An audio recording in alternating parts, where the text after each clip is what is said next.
Hi, everybody. I'm Hannah. And I asked if I could sit down here because I'm more comfortable. I felt like the Pope in the Pope Mobile or something. I want to get closer for my peeps. So, I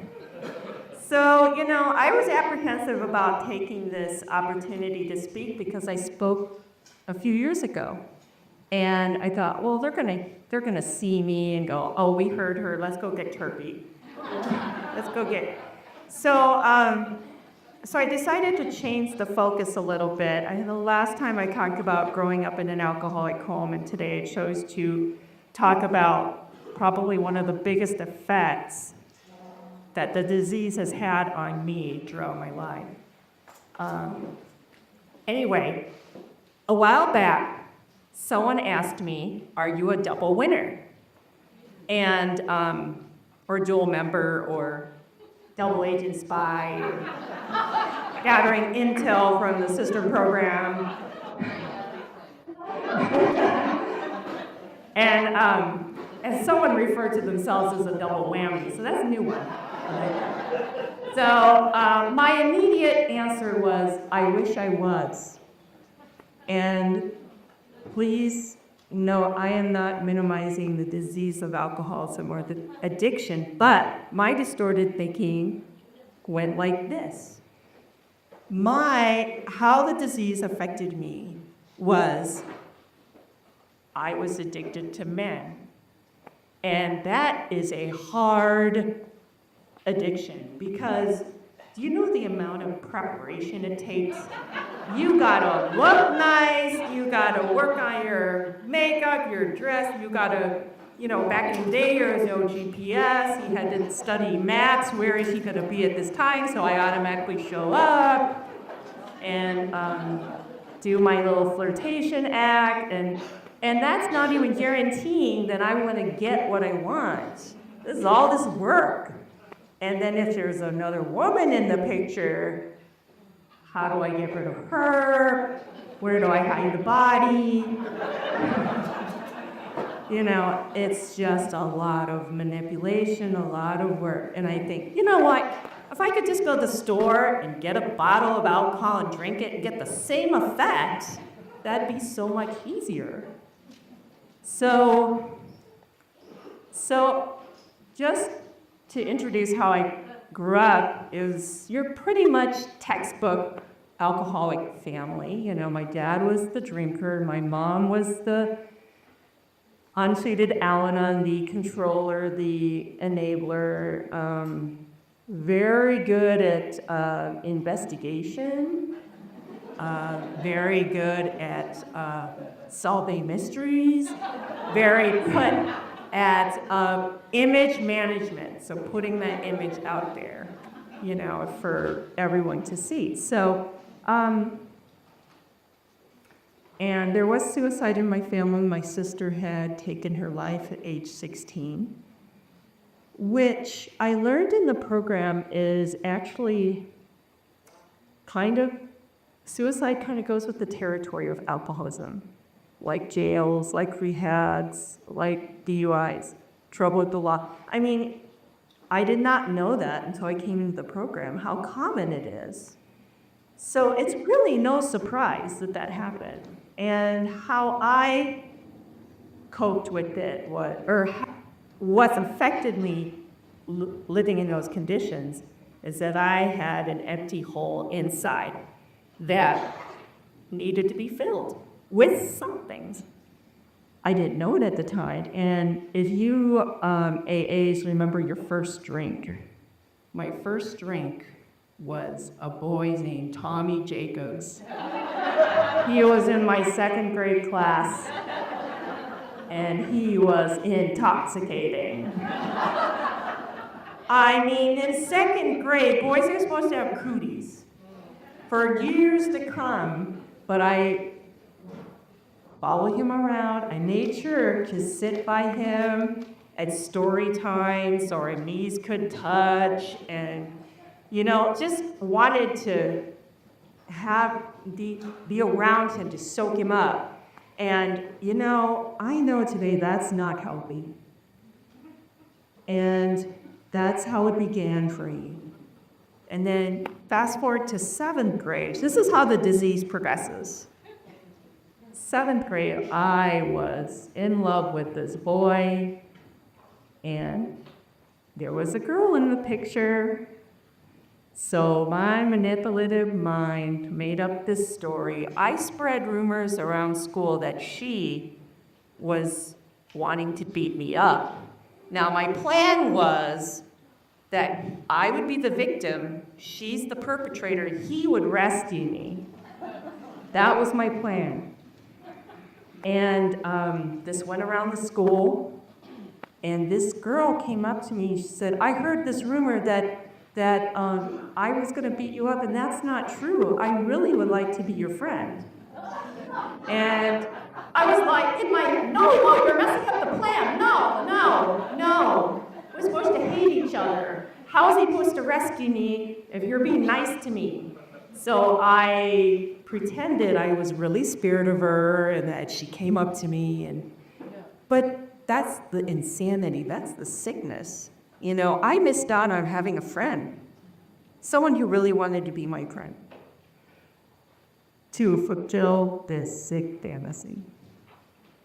And it didn't work. He never rescued me. And so here it goes on into adulthood.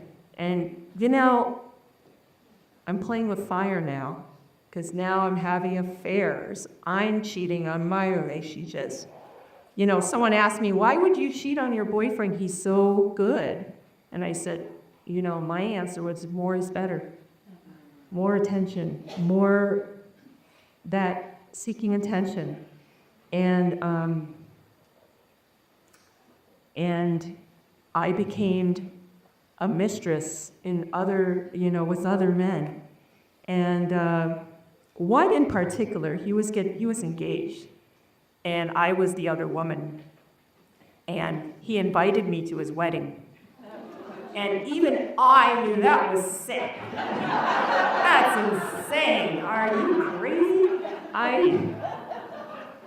I think he was addicted to excitement in all his affairs. I think maybe having two women fight over him at his wedding might be really fun, you know. But even I knew that was sick. So anyway, I'm going along in these destructive, unhealthy relationships, interactions, whatever, with men. There's one, and I was infatuated with him. I was 33 and he was 19. And I was like, fresh meat. And it didn't, you know, we had a long distance, it didn't work out. And that was the breakup that got me into Al-Anon the first time. And when I came into Al-Anon, I started out in Al-Anon adult children, and then I started to, talk about my family, and all this rage came up. And, I was in the program for 2 years, and I did not care about the sets, did not care about the literature, did not care about getting a sponsor. I wanted to talk. I was angry. And I didn't get much out of the program those first 2 years. And then,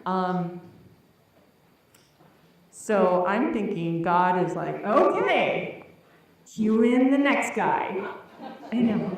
And I met a guy, we started dating, and I don't need Al-Anon anymore. I got my Prince Charming now. It's gonna work this time. So I'd left the program. Now, God was smart. I think he brought in a sick. So he's like, we need the big guns. We don't need your run-of-the-mill sick person. We need a sick puppy, you know. So we go out of this, I'm on cloud 9 for the first 5-6 months of this relationship, just in heaven. It crashes and burns. And the next 6 months is trying to recapture the first 6 months. And it crashed and burned, and he left me. And I thought that was the end of the world. And why, I'm like, I've been through many breakups before. Why would this be so different? And, I realized that I kept making men my higher power, and this was the ultimate. And when you get rejected by your higher power, there's no hope left, So I was in despair, and I thought, it's because I'm unlovable. That's when I knew I knew I was unlovable. Now, is that a fact? No. I know that now. But at the time, I really thought, that's it. I'm unlovable. All these wonderful, noble men tried their hardest to love me the best they could, and they just can't. And it's not their fault. It's because I'm bad. I'm unlovable. So I fell into a very dark place, and I actually was thinking about suicide. And now he was still living with me when he broke up with me. And he went out to the movies, and that was just like the extra slap in the face. Because, how are you able to even go on? I can't function. And so I was sitting by my bed, and under my bed was some phone lists from the first time I was in Al-Anon. And I grabbed the phone list, and I called someone from the adult children meeting that I used to go to. And I didn't really know these people very well because I never made an effort the first time, really. So I called someone on the phone list, and she stayed on the phone with me. She continued to take my calls for the next few days, and I went back to Al-Anon. This time, desperate. And, I'm thinking God is like, finally, she got it. This will keep her in the program, because I got the gift of desperation. And then I was truly able to be powerless, truly surrender, and be willing to work the steps, get it sponsored, go to meetings, and use the tools of the program that I did not use before. So for me, coming back to Al-Anon was pretty much really about life and death for me. I was going to about 1 or 2, sometimes 3 meetings a day in the beginning, which is what I needed. I needed that to stay alive and get some relief from this pain. So anyway, I'm working the steps, making friends, finally feeling happy. For the first 3.5 years of my beginning back into the program, I did not get into a relationship. I just worked on myself, which is what I needed, too.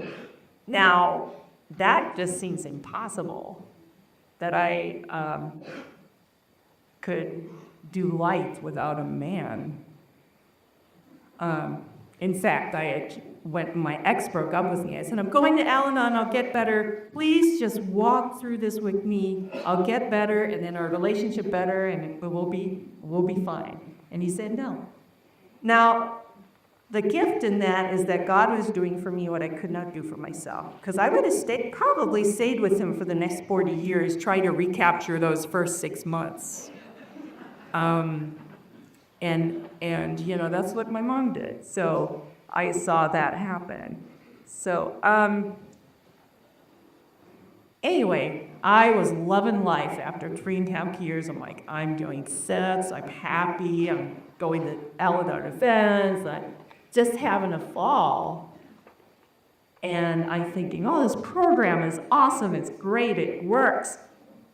But I won't be completely convinced until I get into a relationship, because that's when the program will be put to the test. And then along came my current boyfriend, And I didn't want to be in a relationship. Everything was good. And, I look back on it and think, I had mastered third grade. I love third grade. I know how to do third grade. And then God said, you're ready for fourth grade. No! I don't want to go to fourth grade. And fourth grade is dating. So I get to work the program. Again, I think I had to call my sponsors so much. And I even apologized to my home group. I said, I started dating, so I apologize for all the future shares that you'll be subjected to. Because I was really worried. I mean, intimate relationships were the biggest failure of my life. Can the program really work? And it did. I've been with my guy for 7 years now, which is the impossible dream for me. So, and the program has helped with that. Now, it's not perfect. Still have problems, still ups and downs and all that, but, Al-Anon has given me a different toolbox today, where I have tools that I can use and people that I can reason things out with. And it has helped. Now, the interesting thing about being in this relationship for 7 years is that I have experienced other women snipping around him. And I'm like, this is... See, I think I'm right. He thinks, they're just nice. They're just eating my friend. And I'm like, I know a trekkers woman when I used to be one. I know their agendas and their ways and their machinations. And of course, I think it's my job to educate him. So what do? I come back. I talk about it in meetings, I call my sponsor, I do a 4-step, I pray for them. And it's interesting to be on this side, and there's some gratitude, but it's very interesting to be on this side of the relationship, like I'm the main woman, and here's these women coming around. And one of them is someone that is connected to his family. So I got, oh my gosh, I'm going to see her for years at family events, and I prayed for her. And I feel that the shift has happened. Like, I don't feel that emotional edge. I see her at events. I'm pleasant to her. I don't want to rip her head off. It's progress. It's progress. Now, there's another one. The shit hadn't happened just yet. So, so she really pushing my butt. But I'm praying for her. And, God knows what he's doing. If I see her too soon, that might not be good. So, I'm waiting for that shit to happen. But there's gratitude in that. And they remind me of me, and therefore I can have compassion. It may take me a while to get to that, but I have compassion because I know the pain of living that way, where you're trying to get the attention of men and lure them away from other women. It's a painful way to live. It really is. There's an empty hole inside there too. So, and by being on this side of the relationship, it's real interesting because it's a different fear. And if you heard the two branches of fear, one is you're afraid of what you might lose, and you're afraid of not getting what you want. So when I was that woman trolling for guys, I was fearful that I wasn't going to get what I want, which is I wanted that guy to rescue me. I wanted that guy to restore me to sanity. I wanted that guy to love me like my parents never did. And now being on this side, I'm afraid of losing what I've got. And so I get to experience that side of it. So, I am very grateful that I don't have that today. I don't seek that attention. I don't have that desperation to seek out people, men, as my higher power, because the program has helped me develop a relationship with my higher power. And I heard that it's, a God-sized hole. And I may try to fill it with men, with money, with TV, with sugar, with food, alcohol, whatever. But it's that God-sized hole. And I need to form a relationship with a higher power. And I feel really free of that, where I don't seek out that attention anymore. Now, it does still take work. I still have to work at it, because if I don't, it'll be there. I can still go back into making other people my higher power. So at this time, I'd like to just shift the talk to the sets. And I can really relate very well to metaphors with the steps or analogies. I don't know the difference between the two definitions, but I like to call them the 12 steps, the metaphoric version.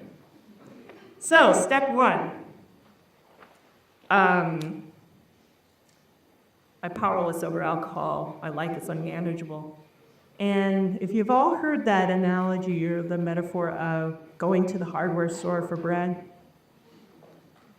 and not getting my needs met, my version of the hardware store goes like this. There is a little bread in the hardware store. And I go to those hardware stores and I want that bread, and they throw out some crumbs, and I gobble them up. Now, my distorted thinking, my Al-Anon disease says, there's more bread in there. They've got more bread in there.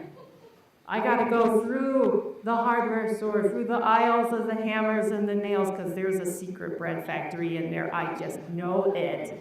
And if I work hard enough, and I try hard enough, I will find it. And that's exhausting. That's the definition of insanity. That's what brings people to Al-Anon, is that I keep looking for that non-existent bread factory based on the crumbs that I've gotten. So I am powerless over the hardware store being a hardware store.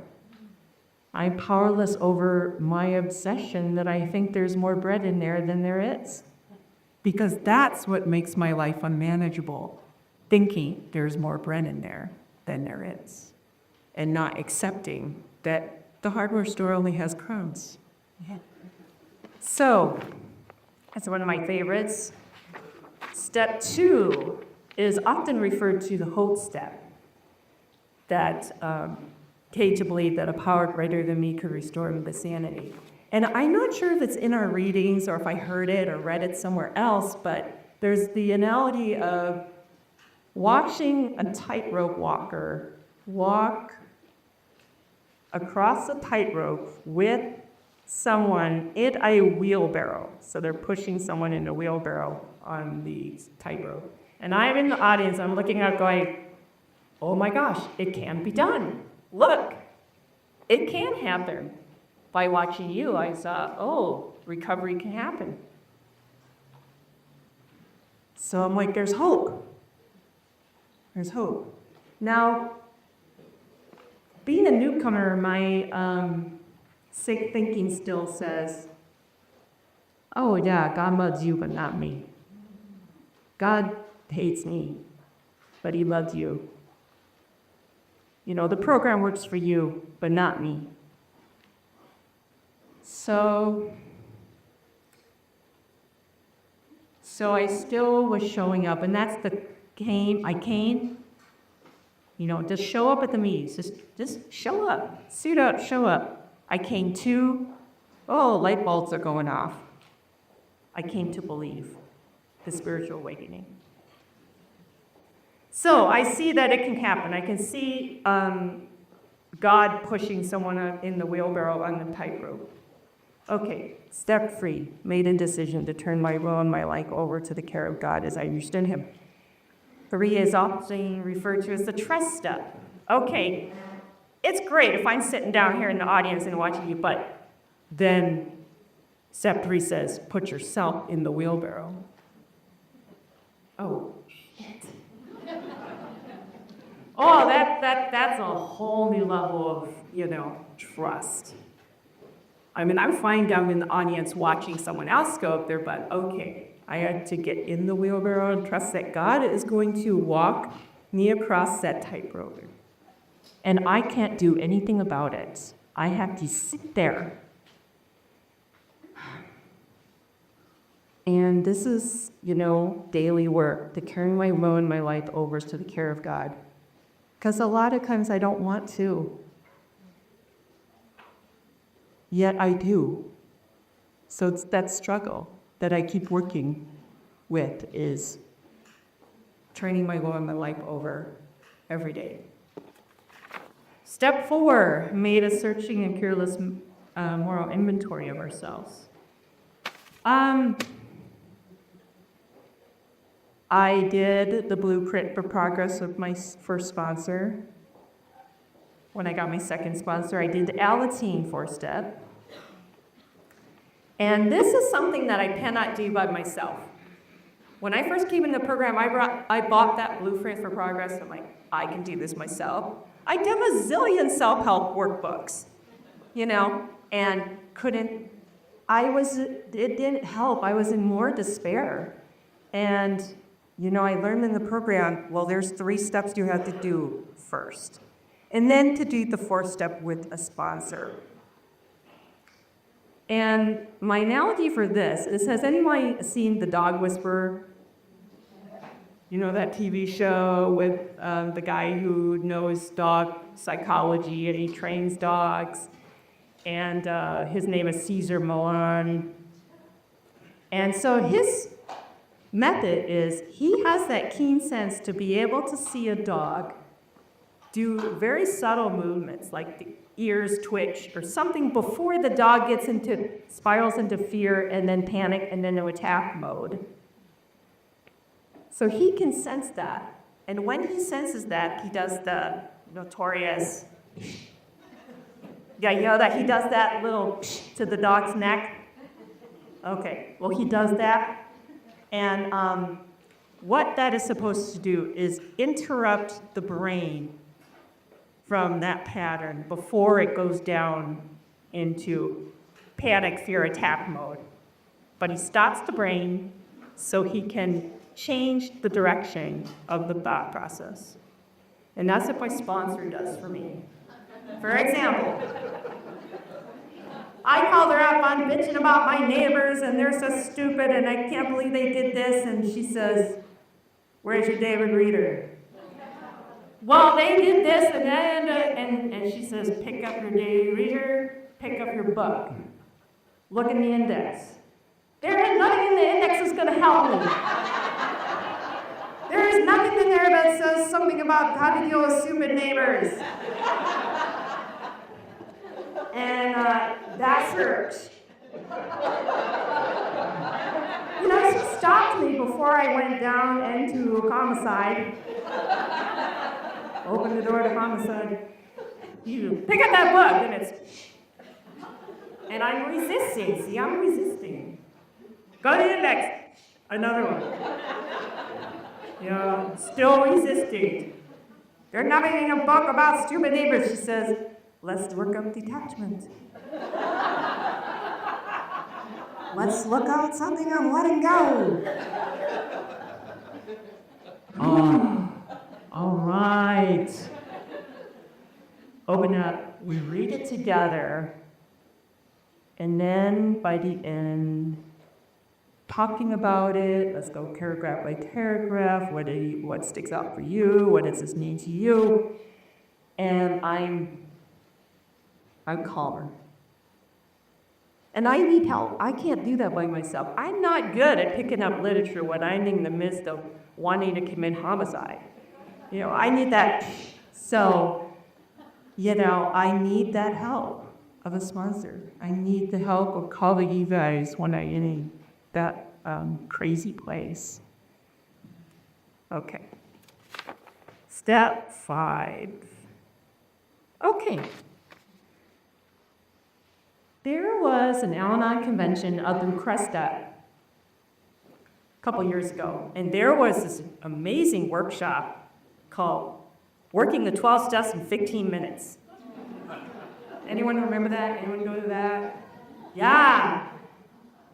That room was packed. I don't think the other workshops had anyone in them. I was like, how do I do this in 15 minutes? I could graduate if I, learn the magic spell. So anyway, there's a template of the steps, and it's got, the steps and then some questions related to the steps. And it's really supposed to be applied to any situation. So you go through the steps about a certain situation. So it takes about 15 minutes is basically the concept of it. Well, under step 5, there was a question there that said, what is your core belief? I'm like, oh, that's deep. And when I do that, when I work the 12 steps around the situation, and I get to step 5, what is your core belief? That kind of what is the exact nature of your wrong? Most of the times, my core belief is I'm not good enough. I don't have enough. I'm not worthy. I'm not deserving. And then, that's why I'm acting out in this way. That's why I feel insane. That's why I have chaos and insanity with this situation. I'm trying to control it. And the control comes from the fear. So, if you're interested, I have that template of the 12 steps in 15 minutes. I keep copies of it, so I can just whip one out, start doing it on a situation. A wonderful tool. Okay, step 6 and 7, becoming ready to have my defects of character removed, humbly asking God to remove my character defects. And I heard that they're referred to as the nod steps. Yeah. Okay, step 8, make a list. Yeah, we know 6 and 7.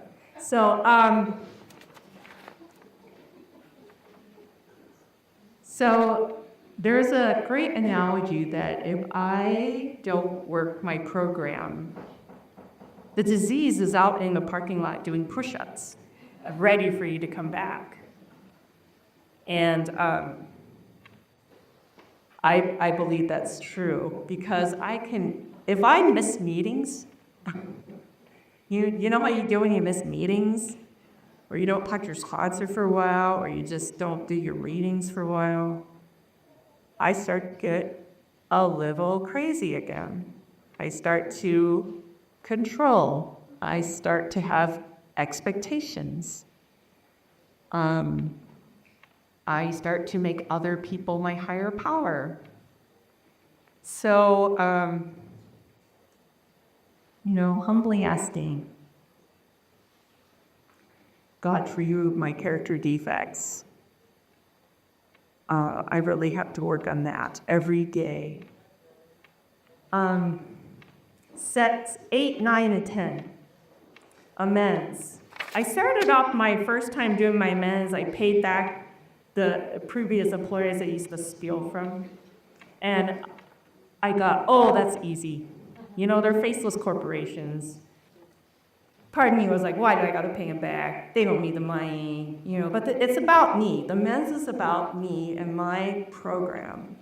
And then I sent off hundreds of dollars to these companies, and they were still maybe they won't cash them. And I still passed the test. I still did my step 9, but they did. Maybe I'll get a thank you card. No. Thank you for stealing from us and then paying us back 25 years later. No, thank you, no. But, the amends, again, is, for me, not expecting the outcome.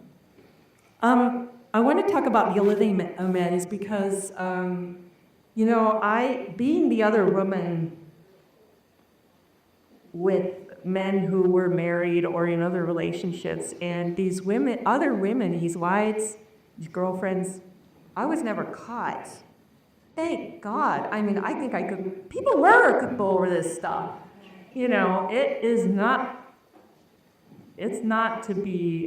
a no. So how do I make amends to those women? And first, I changed my behavior and do that. Don't do that anymore.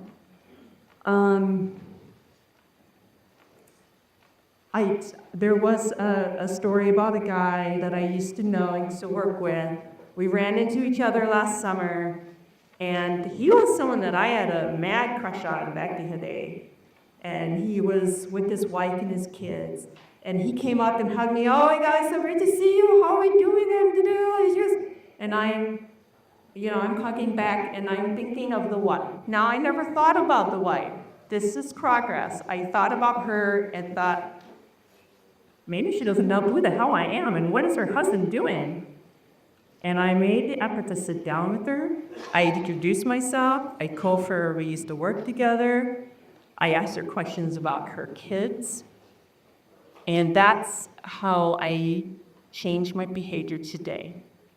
That's my recovery, is to do the living amends in the real world.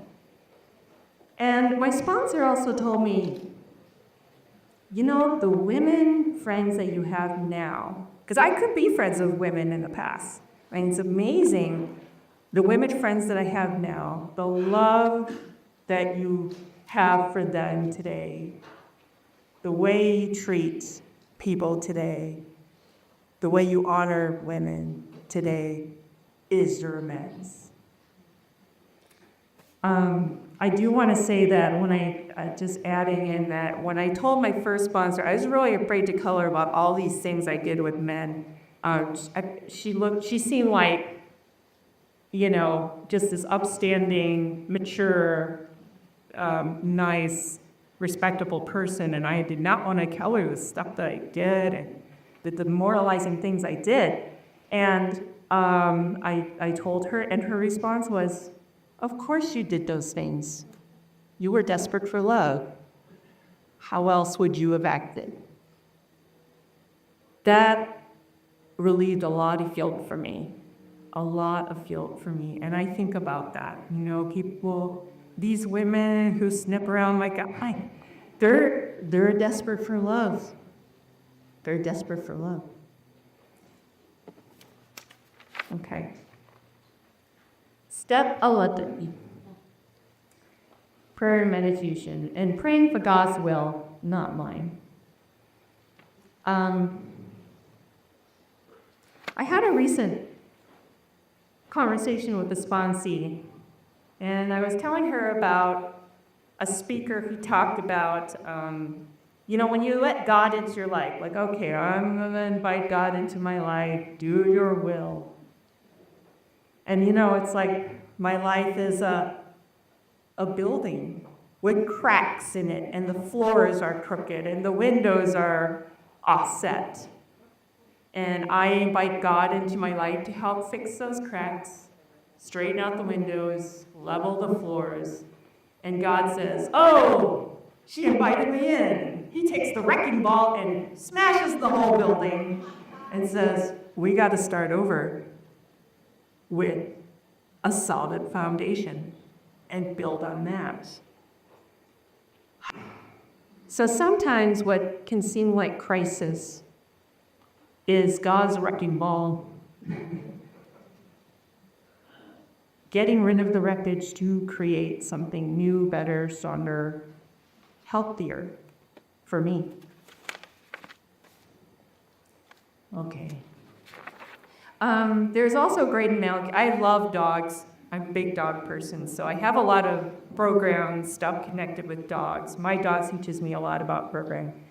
And one of the analogies is trying to figure out God's plan is like having my dog program the VCR.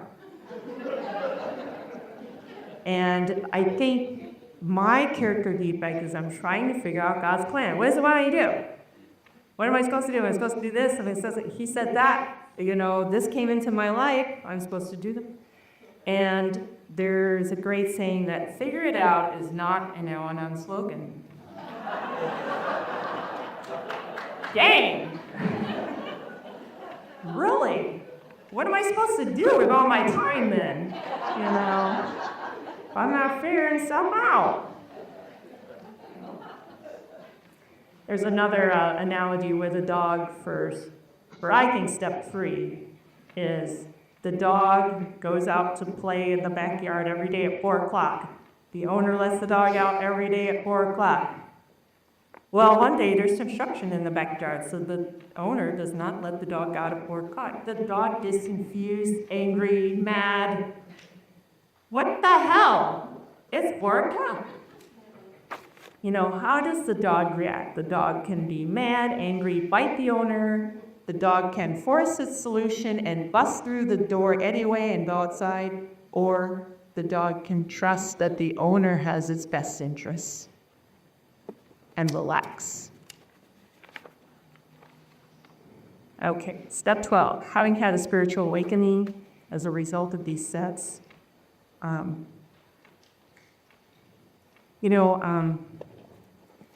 When I first came into the program, I just wanted relief from pain. Just relieve the pain. But what the program tells us is that there's promises. In Al-Anon, we refer to them as words of encouragement. And it's like, those just seem like impossible dreams. You mean I can have serenity? You mean I don't have fear of people?